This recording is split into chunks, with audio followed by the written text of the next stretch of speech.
Biggest reality show ಆರಂಭಕ್ಕೆ ಇದೀಗ ಕ್ಷಣಗಣನೆ. ಕಲ್ಯಾಣ ಕರ್ನಾಟಕ ಭಾಗದ ಅತಿ ದೊಡ್ಡ ರಿಯಾಲಿಟಿ ಶೋ ಡ್ರಾಮಾ ಧಮಾಕ ನಿಮ್ಮ ನೆಚ್ಚಿನ SSB ಟಿವಿಯಲ್ಲಿ ಇದೇ ಅಕ್ಟೋಬರ್ 27ರಿಂದ ರಾತ್ರಿ 9 ಗಂಟೆಗೆ. ಶೋನಲ್ಲಿ ಇರಲಿದೆ ಪುಟಾಣಿ ಪ್ರತಿಭೆಗಳ ಮುಖಾಮುಖಿ, ಅಭಿನಯದ ಅಬ್ಬರ.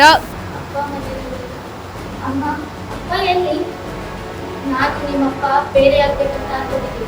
5 ದಿನ ನನ್ನ ಜೊತೆ, ಮಿಕ್ಕಿದ 2 ದಿನ ನಿಮ್ಮ ಅಪ್ಪನ ಜೊತೆ ಇರಬೇಕು. ಶಿವಪ್ಪ ಕಾಯೋ ತಂದೆ, 3 ಲೋಕ ಸ್ವಾಮಿ ದೇವ. ಕಲಾ ಕೌಶಲ್ಯ, ನವರಸಗಳ ರಸದೌತಣ ಉಣಬಡಿಸಲು ಬರುತ್ತಿದ್ದಾರೆ. ಡ್ರಾಮಾ ಜೂನಿಯರ್ಸ್ ಇನ್ಮುಂದೆ ನಮ್ದೇ ಹವಾ. ವೀಕ್ಷಿಸಿ ಪ್ರತಿ ಭಾನುವಾರ ರಾತ್ರಿ 9 ಗಂಟೆಯಿಂದ 10 ಗಂಟೆಯವರೆಗೆ. Don't miss it.